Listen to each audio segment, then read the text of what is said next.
You are sitting in the driveway of a home you always wanted. The engine of a car you financed is ticking quietly.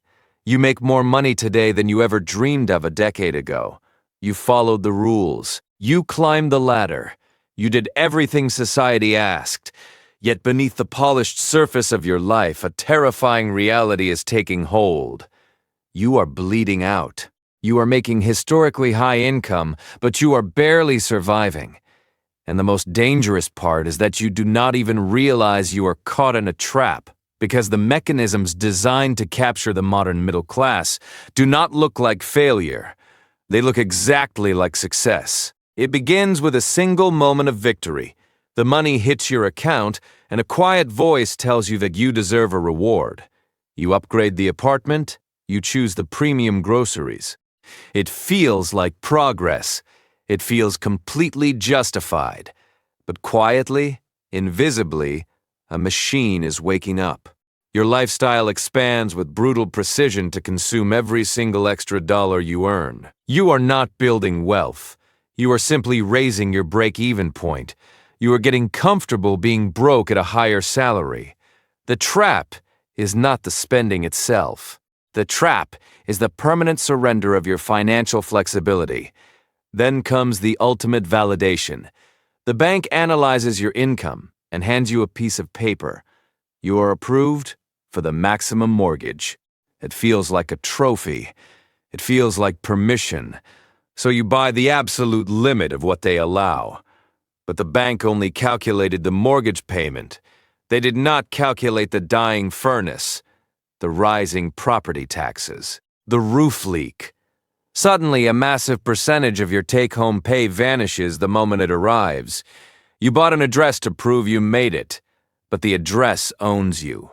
You are exhausted, working relentlessly just to keep the lights on in a beautiful, heavily financed prison. The walls are perfect, but you cannot leave. To leave that house every morning, you need the right vehicle. You walk into a dealership to trade in a perfectly fine car.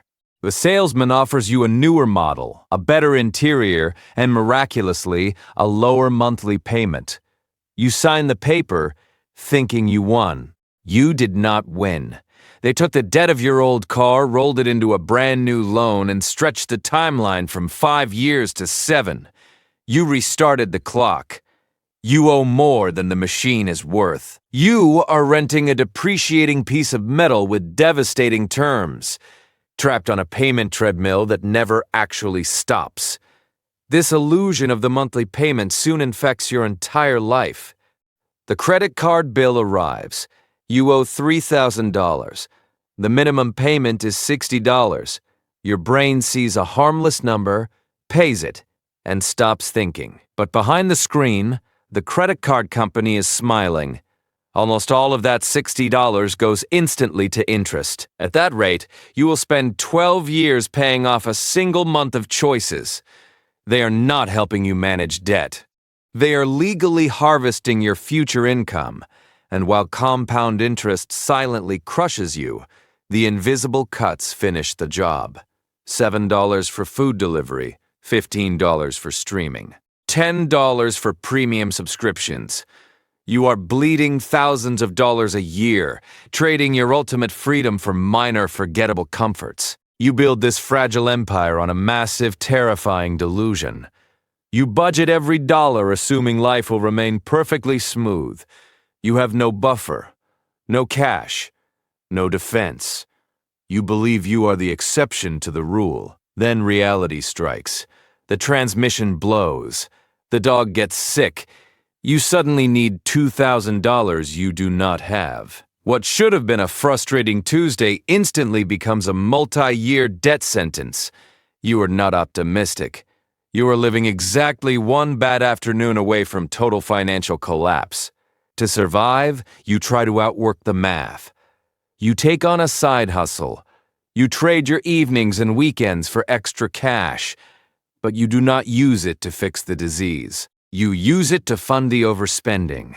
You grind your health down to the bone, running on a treadmill just to outrun your own shadow. And while you exhaust yourself managing the present, your future quietly evaporates. You tell yourself you will start saving for retirement next year, when the debt is gone, when things settle down.